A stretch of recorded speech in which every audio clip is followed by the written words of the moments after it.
이렇게 좋은 날씨에도 또 이렇게 하나님께 영광을 돌리기 위해서 이렇게 이 자리에 계신 여러분들에게 주님의 이름으로 축원합니다. 이 땅에 믿음으로 사는 사람들이 어떤 상황과 환경에서도 행복하고 또 축복되고 아름답게 살아갈 수 있는 그런 세 단어가 있습니다. 그것은 첫 번째는 하나님의 은혜입니다 하는 단어입니다. 모든 것을 하나님의 은혜로 여기는 사람이죠. 또 두 번째로는 어떤 모든 사람들에게 항상 감사하는 마음을 가지고 사는 사람이죠. 당신 덕분입니다. 여러분 덕분입니다. 이런 말을 자주 하는 사람이 참 아름다운 사람입니다. 세 번째는 감사할 사항이 아니라 할지라도 그래도 감사합니다 하는 그런 사람이 복된 사람입니다. 오늘 우리 이렇게 옆에 사람하고 한번 인사를 이렇게 복된 인사를 한번 나눠보겠습니다. 자, 옆에 사람들 보고 자 처음에는 하나님의 은혜입니다. 네. 네.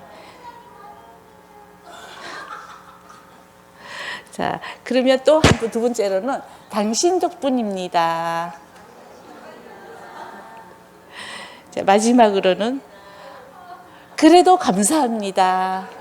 그래도 감사합니다. 네, 감사합니다. 정말 여러분은 복된 사람들입니다. 우리가 현대사회에 살아갈수록 의학기술이 굉장히 발달하고 있습니다. 그래서 요즘은 고치지 못하는 병이 없을 정도라고 하죠.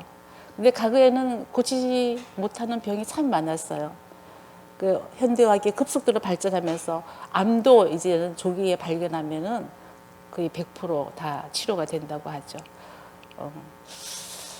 건강을 회복하는 경우도 참 많지만 더 그래도 아직까지 고치지 못하는 병이 있습니다.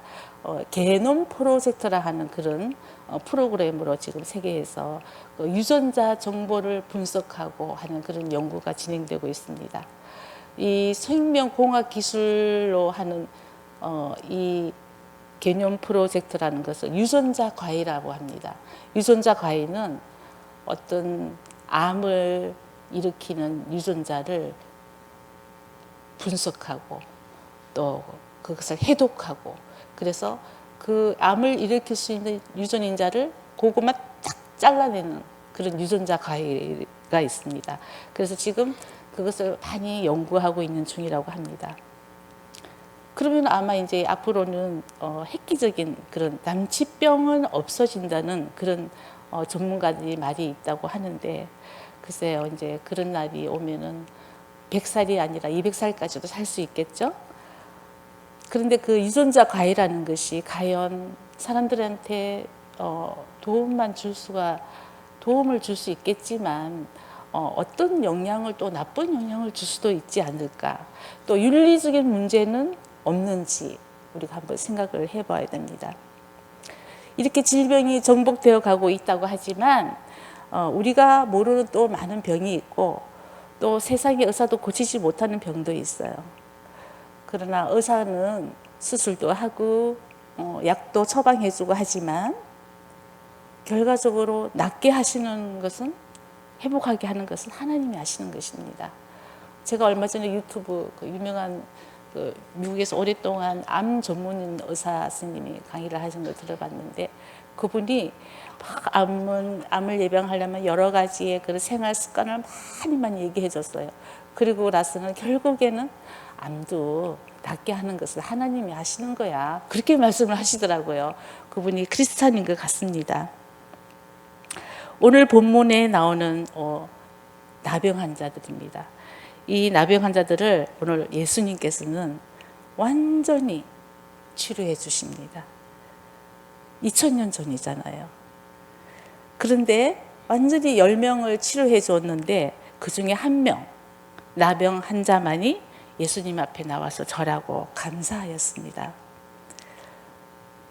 오늘 이 시대를 살아가는 우리들에게 하나님께서 하시는 말씀이 이 말씀을 통하여서 무엇인지 오늘 여러분과 함께 나누고자 합니다. 지금 본문에 보면 예수님은 주로 예루살렘과 갈릴리를 오가시면서 사역을 하였습니다. 6월절이나 절기가 되면은 예루살렘으로 이렇게 오셨다가 사역하시고 또 다시 갈릴리로 가셔서 갈릴리에서 여기저기 다니시면서 사역을 하셨습니다. 그러면서 복음을 전파하셨죠. 11절에 보면은 예수님과 무리들이 지금 사마리아와 갈릴리, 예루살렘으로 가던 중에 사마리아와 갈릴리의 그 경계 지역인 그 마을에서 일어난 사건입니다. 그 마을에는 10명의 나병 환자들이 있었습니다. 우리나라 아마 소록도에 난자들이 모여 살았듯이 아마 마을에서 그 떨어진 외곽에 있는 병자 10명이 모여서 살았던 곳입니다. 요즘은 한센병이라고 하죠. 또 문둥병이라고 가게 했고 나병이라고 했습니다. 구약 성경에서부터 나오는 질병이에요. 이 질병은 피부가 변색되고 신경이 손상되고 안구가 튀어나오고 코도 무너지고 손가락과 발가락 뼈가 이렇게 떨어져 나간대요. 이게 신경이 손상되니까 통증 같은 걸 느끼지 못하니까 뜨거운 것도 못 느끼고 그래서 막 뜨거운 걸 그냥 만져서 화상을 입는 경우가 참 많대요. 뜨거운 것도 못 느낀대요. 이 병은 어느 질병보다 좀 흉측한 그런 외적으로는 보기에 힘든 그런 흉측한 그런 모습입니다. 그래서 다른 병보다 심하게 차별을 많이 받았어요. 이 병은 절대로 자연 치유는 되지 않습니다. 1874년에 이게 지금부터 한 151년 전이죠. 한센이라는 그 의사가 나병의 원인 나균을 발견하게 됩니다. 그 이후부터는 이제 치료약이 연구되고 만들어지기까지는 오랜 시간이 걸렸죠. 그러니까 많은 한센병 걸린 사람들은 많이 그냥 살다가 죽어야만 했습니다. 그러나 이제는 약이 있어서 지금은 신규 예방주사를 다 맞기 때문에 신규 한센병 환자는 이제 나오지 않는다고 합니다. 이 성경 속의 나병 환자들도 이제 율법에 의해서 마을에서 멀리 격리되어서 살아야 했습니다. 우리나라의 나병 환자들이 소록도에서 살았던 것처럼 그것은 나병이 공동체에 퍼지지 않게 하기 위해서입니다. 사람이 왜 병이 나면은 가족들의 그런 보호와 또 보살핌과 위로가 굉장히 절실하잖아요. 나병은 그것마저도 허락하지 않습니다. 자식하고도 생이별을 해가지고 살아야 하는 그런 애한의 질병이죠. 우리도 현대의학이 이렇게 발달되었어도 2, 3년 전까지만 해도 코로나로 격리되고 그랬잖아요. 그래서 혼자 병실에서 쓸쓸히 가족들도 만나지 못하고 혼자 돌아가신 분들도 많이 계십니다. 오늘 예수님 앞에 나온 10명의 환자들은 아마 이제 예수님께서 죽은 사람도 살리고 병자들을 고쳐주신다는 그런 소문을 다 들었을 거예요. 그래서 예수님 앞에 믿음을 보이게 되면은 우리도 낫게 될 거야 하는 그런 희망을 가지고 있습니다. 지금 시대도 그런데 그 시대는 의학도 발달되지 않았는데 뭐 그냥 한센병은 그냥 죽는 병이죠. 그런데 예수님이 얼마나 한가득 희망이고 꿈이겠죠. 이 고통의 질병에서 벗어날 수 있다는 그런 아주 저로한 기회입니다. 예수님을 만난다는 것은. 그런데 예수님은 만나고 싶은데 이들은 예수님을 만나기가 어려워요. 왜냐하면 그 당시 다른 사람들은 예수님을 막 쫓아다니고 그랬잖아요. 예수님이 가는데 가면은 어디든지 쫓아가고 많은 무리들이 막 사람들이 몰렸는데 이들은 그렇게 할 수가 없어요. 왜냐하면 다닐 수가 이게 그냥 자유롭게 다닐 수가 없잖아요. 사람 있는 곳에 가지도 안 되고 그게 율법이에요. 율법. 그런데 오늘 하나님이 우리에게 먼저 찾아오신 것처럼 예수님이 그들의 간절한 바람을 아시는 듯이 이 마을을 오늘 찾아오신 거예요. 우리 17장 12절 13절을 함께 읽어보겠습니다. 12절 13절 시작. 한 마을에 들어가시니 나병 환자 10명이 예수를 만나 멀리 서서 소리를 높여 이르되 예수 선생님이여 우리를 불쌍히 여기소서 하거늘. 아멘. 나병 환자는 철저히 마을 사람과 이제 분리되어서 살았을 것입니다. 그런데 예수님께서 온다는 것을 이제 듣고 가까이 나갈 수가 없고 어떻게 해야 될까 또 고민을 많이 했을 거예요. 그래서 예수님이 저기 오신다는 소식을 듣고는 멀리 서서, 가까이 가고 싶어도 못 가니까 멀리 서서 오늘 소리칩니다. 예수 선생님이요, 우리를 불쌍히 여겨주셔서 하고 호소합니다. 얼마나 큰 소리로 외쳤겠어요. 멀리 서서 있으니까, 가까이 올 수도 없으니까요. 율법에 따르면 문두병 환자들은 사람들이 많이 모이는 장소에는 절대 갈 수가 없어요. 불법입니다, 그것은. 그들은 다른 사람들로 하여금 의식적인 그런 부정에 빠지지 않게 하기 위해서 문두병 환자들은 자신이 이렇게 지나갈 때도 자신이 스스로가 부정하다 이렇게 자기가 스스로 그렇게 막 외쳐야 되는 거예요. 여기 문둥병 환자가 있습니다, 조심하세요, 그런 뜻이죠. 그게 의무예요, 의무. 사람들인데 지나가면은 부정하다 자기가 부정하다고 자기가 외쳐야 되는 거예요. 참 슬픈 일이죠. 그들은 문둥병이라는 이 저주스러운 병에서 벗어날 유일한 길은 오직 예수 이분이다, 그렇게 믿고 있었습니다. 제가 청년 때만 해도 병원 갈 돈이 없는 사람들이 우리나라에도 참 많았어요. 지금보다 치료를 할 수 없는 병도 훨씬 많았죠. 그래서 기도원이나 지금도 강남 금식기도원에는 아직까지는 가보면은 암 환자들이 굉장히 많이 몇 개월씩 1년씩 계시는 분들도 있어요. 그 기도원이나 그때는 집회에는 병자들을 데리고 온 사람들로 발 디딜 틈이 없었습니다.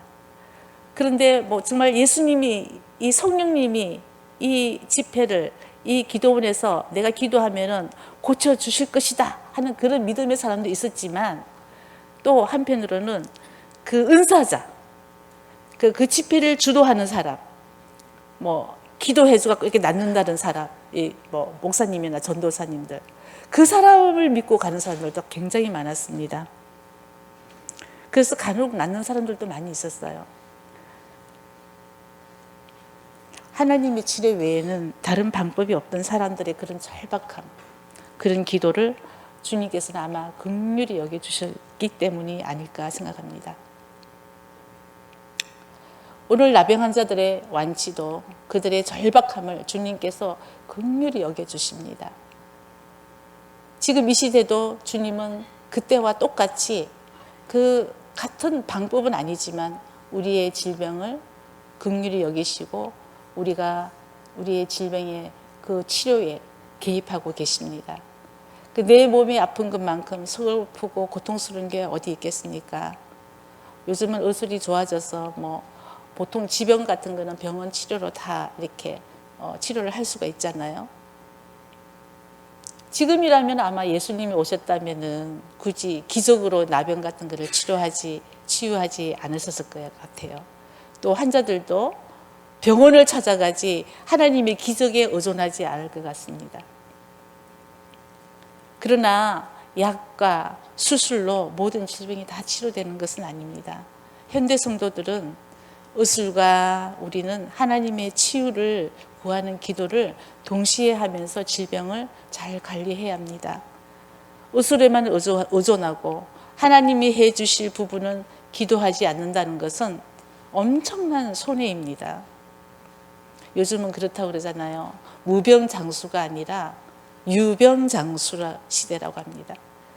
병이 없는 게 아니라 이제는 병을 잘 이렇게 다스리면서 우리가 살아야 합니다. 그래서 복음서에 보면은 예수님은 어디를 가서든지 주님, 어떤 사람이든지 저를 불쌍히 여겨주소서 하고 이렇게 간구하는 사람에게는 그냥 모른 척하지 않으시고 그냥 돌려보낸 적이 없으십니다. 나병 환자들은 오늘 일생에 한 번 이 긍휼을 얻을 기회를 잡고 간절히 부르짖은 것이죠. 지금 우리는 나병 환자들과 달리 우리는 어떻습니까? 이 당시는 예수님이 육신으로 계실 때니까. 지금은 우리는 그러면 어떻게 만나죠? 예수님을? 우리는 성령으로 만나는 거예요. 그래서 우리는 오히려 이 사람들은 그 당시에 예수님을 직접 만나야 되지만 지금 우리는 언제든지 매일 주님을 만날 수가 있습니다. 매일 주님께 긍휼히 여겨달라고 기도할 수가 있습니다. 성도 여러분들, 주님의 긍휼을 구하는 그런 모두가 되셨으면 좋겠습니다. 주님은 불쌍히 여겨달라는 그런 말 속에 담긴 의미를 잘 알고 계세요. 기도도 안 나올 때, 또 죄를 우리가 이기지 못할 때, 혈육이 날 때, 또 불안해질 때, 화가 날 때, 걱정이 몰려올 때, 그럴 때 기도가 잘 안 될 때도 있잖아요. 그러면은 예수님, 저를 불쌍히 여겨주세요. 그렇게 기도는 할 수는 있잖아요.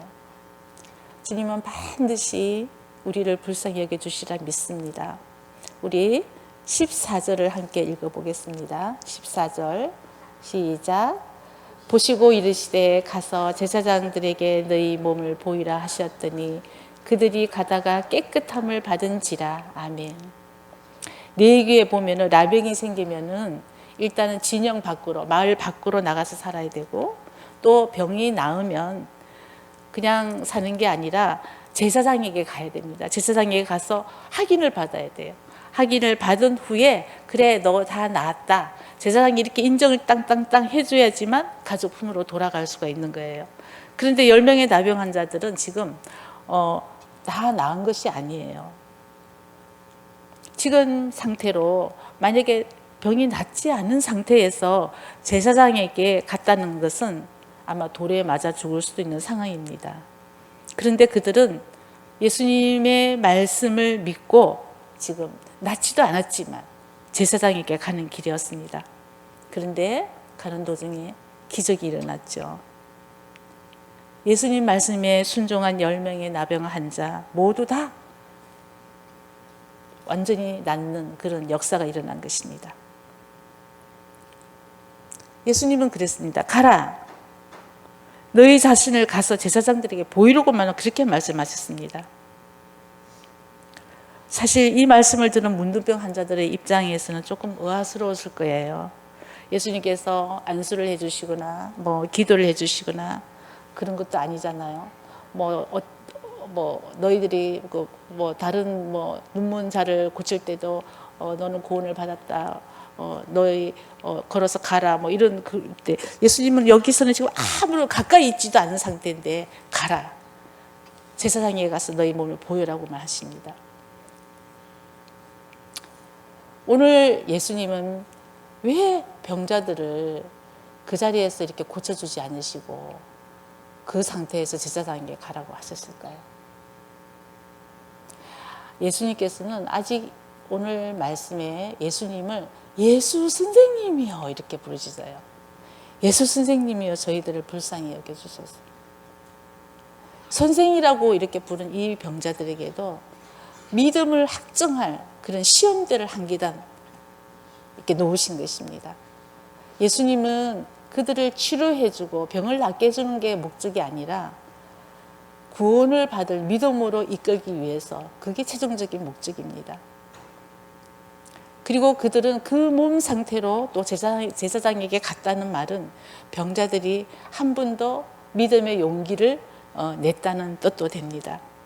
그렇습니다. 우리도 우리 앞에 장애가 있을 때 운이 없다고 생각하지 마시고 하나님이 우리 믿음이 성장하도록 놓으신 한 계단 올라가도록 놓은 거구나 이렇게 생각하시기 바랍니다.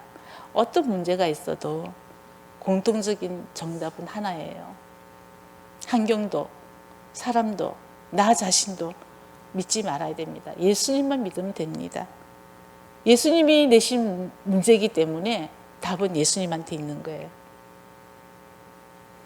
그래서 어떤 시험이 오더라도 우리는 예수님을 믿고 기도를 하면 예수님께서 우리한테 적절히 맞게 우리가 원하는 대로가 아니라 하나님의 보시기에 더 적절한 때에 응답해 주십니다. 우리 15절, 16절을 함께 읽어보겠습니다. 15절, 16절 시작. 그 중에 한 사람이 자기가 낳은 것을 보고 큰 소리로 하나님께 영광을 돌리며 돌아와 예수의 발 아래에 엎드려 감사하니 그는 사마리아 사람이라. 아멘. 예수님 말씀에 순종한 10명의 나병 환자가 이제 제사장에 가는 길에 다 깨끗함을 받았잖아요.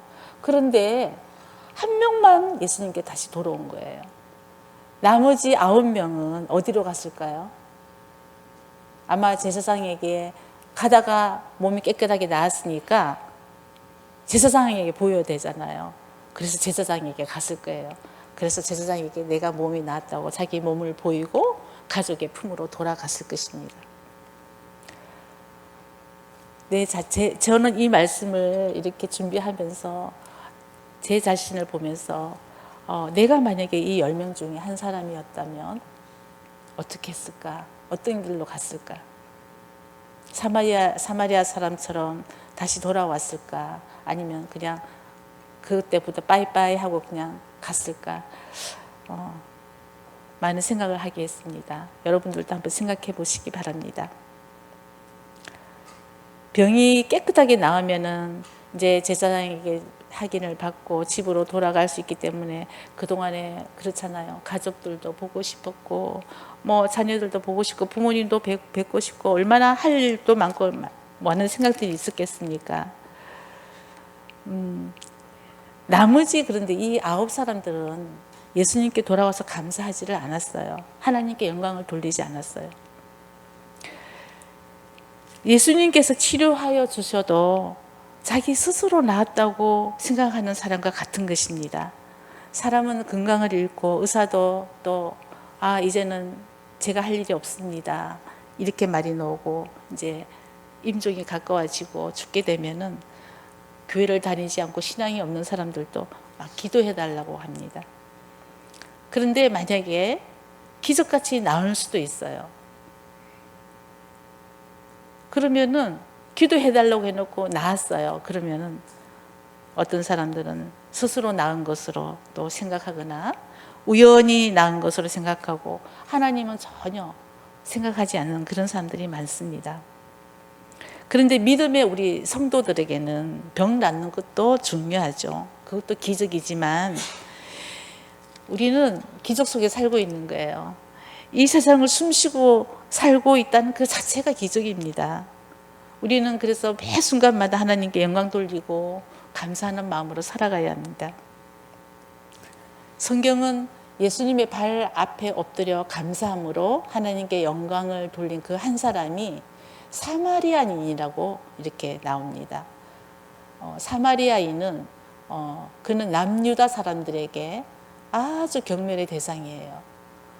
사마리아 사람들이 경멸을 받았던 이유는 주전 722년에 북이스라엘 아수르에게 북이스라엘이 멸망을 당합니다. 그래서 식민지 정책에 의해서 외국에서 많은 사람들이 이주해 들어와서 그 사람들과 혼혈을 했어요.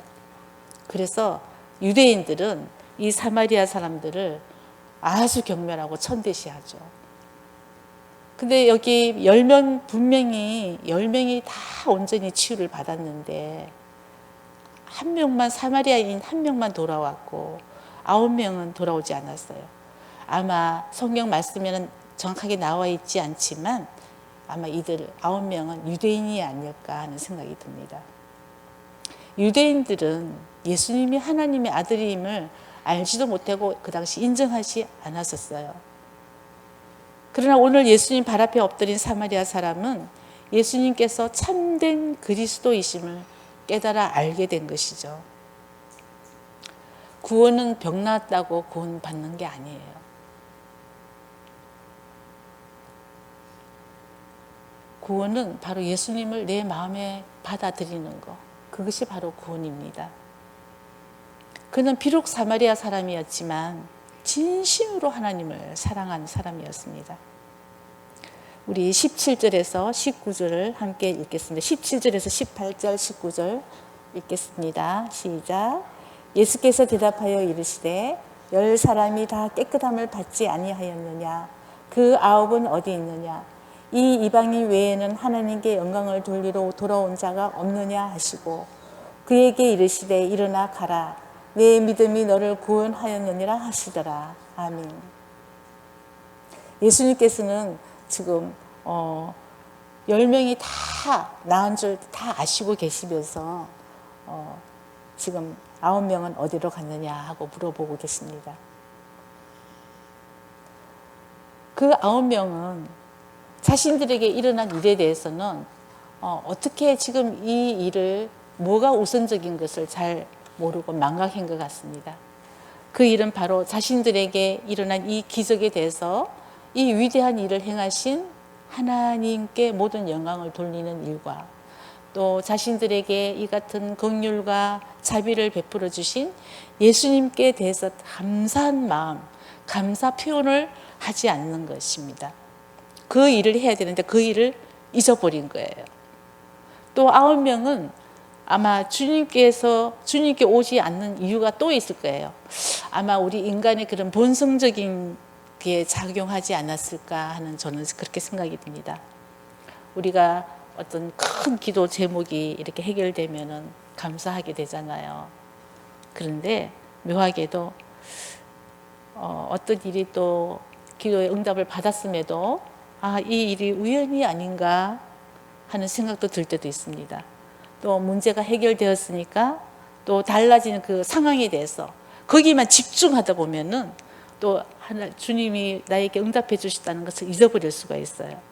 그러니까 사람은 한마디로 화장실 들어갈 때와 화장실 나올 때 마음이 다르다는 것입니다.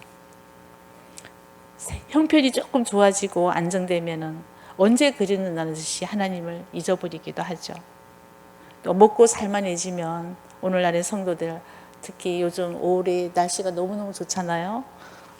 육의 즐거움을 위해서 산으로 들러 많이 이렇게 다니시는데 물론 어디서나 예배하는 마음으로 머무르고 또 괜찮긴 하지만 그래도 우리가 한 주를 무사히 이렇게 평안 가운데 지내게 해주신 하나님께 감사합니다 하고 지금 오늘 이 한 사람처럼 주님 앞에 나와서 감사 예배를 드리는 것이 성도들의 기본적인 신앙이라고 저는 생각합니다. 아마 9명의 환자들도 처음에는 하나님께 감사하는 마음이 있었을 거예요. 그렇지만 자기 앞에 지금 일어난 이 기적 같은 일, 이 일에 집중해지는 거죠. 이 일을 나 지금 내가 어떻게 해야 되지? 이제 나았으니까 상상도 못할 일이잖아요. 이 당시에는 이 한센병은 낫는 일이 없었습니다. 그런데 얼마나 그 희망에 벅차올랐겠어요. 그래서 얼른 빨리 제사장에게 보여주고 예전처럼 가족이 돌아갔어. 예전에 그 과거의 삶으로 돌아가겠다는 생각이 그 발걸음이 아마 그쪽으로 인도했을 수도 있습니다. 그래서 우리도 이렇게 받은 은혜를 쉽게 잊어버리지는 않았는지 이 사람들처럼 곰곰이 한번 생각해 보시기 바랍니다. 그러면 사마리아 사람은 왜 예수님 발 앞에 와서 발 앞에 엎드려 감사를 했을까요? 이것은 이제 주님 뜻대로 살겠습니다. 그런 작정입니다. 예수님이 바로 예언되었던 메시아라는 것을 확실하게 안다는 고백이죠. 그래서 이 불치병 나병이 나은 순간 이 사마리아인은 비로소 메시아 예수님을 만났구나, 예수님이구나 하는 것을 믿게 된 것입니다. 주님은 이 10명의 나병 환자들에게 너희들이 가다가 병이 나으면은 돌아와라 이렇게 말씀하지 않으셨습니다. 하나님은 인격적인 분이시기 때문이죠. 신앙생활도 마찬가지입니다. 신앙생활은 명령이 아니에요. 하나님께서 허락하신 자유의지를 우리가 가지고 우리가 신앙을 지키는 것이죠. 그렇게 신앙생활을 하고 또 그 책임도 우리 자신들에게 있습니다. 우리는 그래서 감사할 것이 너무 많아요. 얼마나 많았던 여러분들도 각 개인 눈물의 기도 제목들이 응답받고 편안해진 부분들이 많이 있을 것입니다. 우리가 그런 것을 많이 망각하고 살 때가 많습니다. 평범한 것들도 너무너무 감사하잖아요. 오늘 편안하게 숨쉬게 해달라고 기도하지 않지만 산소 호흡기 안 끼고 숨쉬고 있잖아요. 우리는 몸에 병들고 너무 나서야 몸에 병들고 뭐 그렇게 힘들어지면은 모든 것을 내가 당연하게 생각하고 살았구나 하는 그런 후회도 하고 회개도 하기도 합니다. 우리가 불만스러운 환경들이 또 곳곳에 있습니다. 그리고 또 이런 것들도 있을 거예요. 삶 속에서. 그렇지만 그래도 우리에게 남은 게 많이 있잖아요. 우리는 이 세상에 올 때 아무것도 가지고 오지 않고 맨몸으로 왔어요. 그래도 가진 게 너무나도 많습니다. 그것만 봐도 우리는 감사할 게 너무 많습니다. 우리가 받은 구원뿐만이 아니라 이 모든 것을 주신 하나님께 우리는 매일매일 감사해야 됩니다. 그래서 감사는 고마운 마음을 이렇게 표시한다는 뜻이에요. 그래서 마음만 갖고 있으면은 감사가 성립되지 않아요. 우리의 감사가 그러면 어떻게 표현이 돼야 될까요? 예배로, 또 경건 생활로, 봉사로, 예물로, 또 순종으로, 이 어떤 방식으로든지 표현될 수가 있습니다.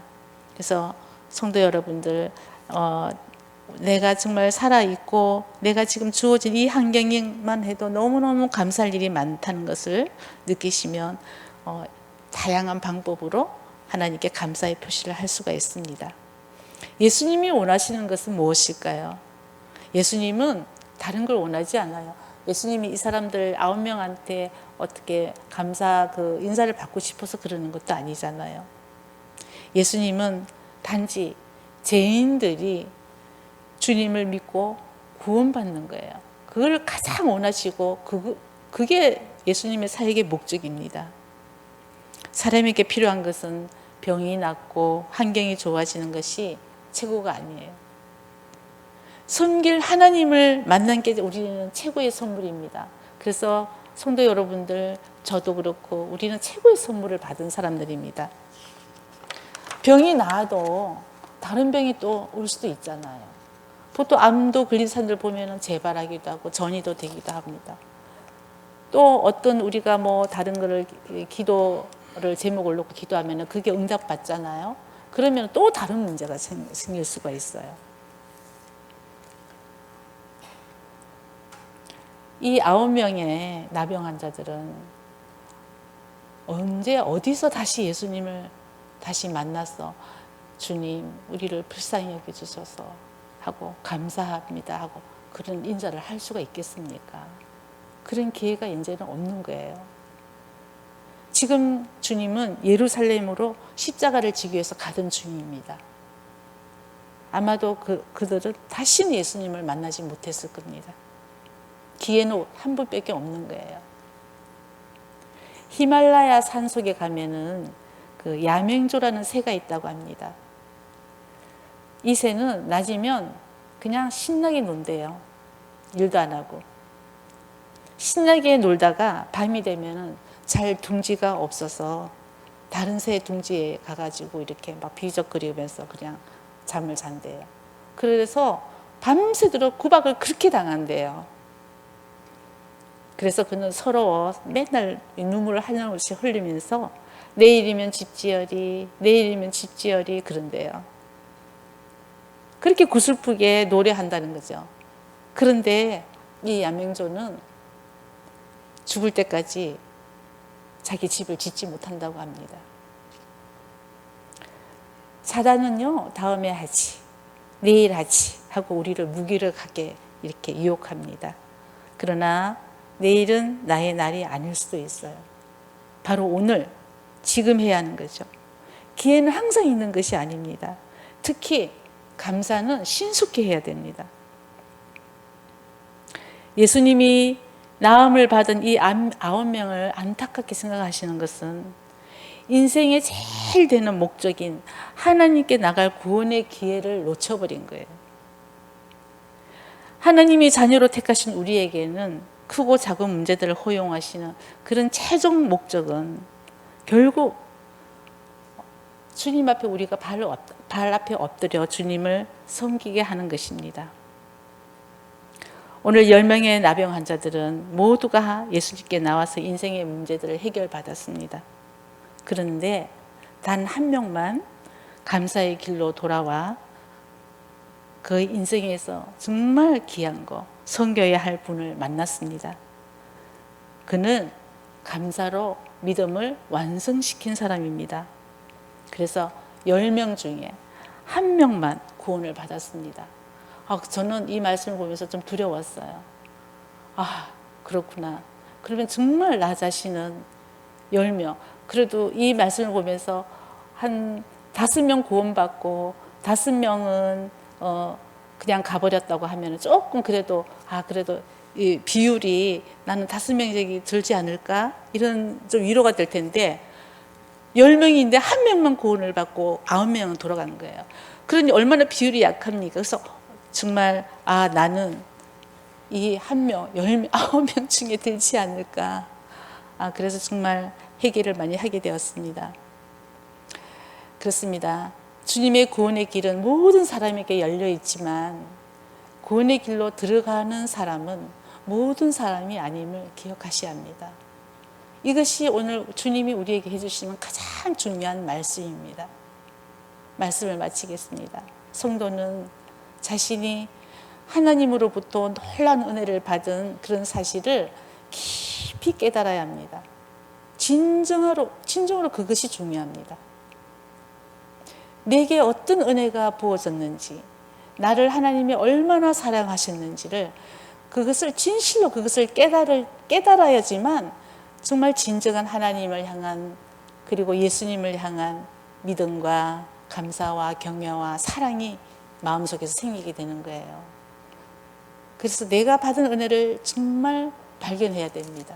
그러면 저절로 예수님을 사랑하고 예수님을 따르는 그 마음이 막 생기는 것입니다. 하나님께서 오늘도 우리에게 작은 것을 주었어도 그것에 대해서 크게 기뻐하고 감사하고 감격하는 심령이 가난한 사람, 심령이 가난한 자들, 그런 자녀들을 하나님은 기뻐하십니다. 하나님께서 그 아들을 통해서 보여주신 그 사랑과 은혜에 우리가 진정으로 감동하고 감사하는 영혼, 그 마음을 가진 영혼이라야지 그것이 바로 진정한 그리스도인입니다. 영국의 성경 주석가 매튜 헨리는 이렇게 말했습니다. 감사는 더하기, 플러스 더하기와 같아서 모든 것에 감사하면은 거기에 하나님의 축복이 더해지지만 반대로 원망과 불평은 마이너스 빼기와 같아서 원망하고 불평한 거 있는 것까지 모든 것까지 빼앗기고 없어진다. 이렇게 말하고 있습니다. 그렇습니다. 내 필요를 꼭 채워줘서가 아니라 내가 영원히 섬길 하나님을 만난 것에 감사하며 감사의 길로 돌아온 이 한 사람처럼 항상 주님 앞에 엎드려서 우리가 감사로 하나님께 영광을 돌리며 구원의 완성을 향해서 달려가시기를 축복합니다. 그래서 또 기억할 것은 우리는 매일 이 당시 이 10명의 환자들보다도 더 우리는 복된 것은 우리는 이제 성령님을 통해서 늘 언제든지 예수님을 만날 수 있잖아요. 그것이 우리의 특권입니다. 그것을 기억하시기 바랍니다.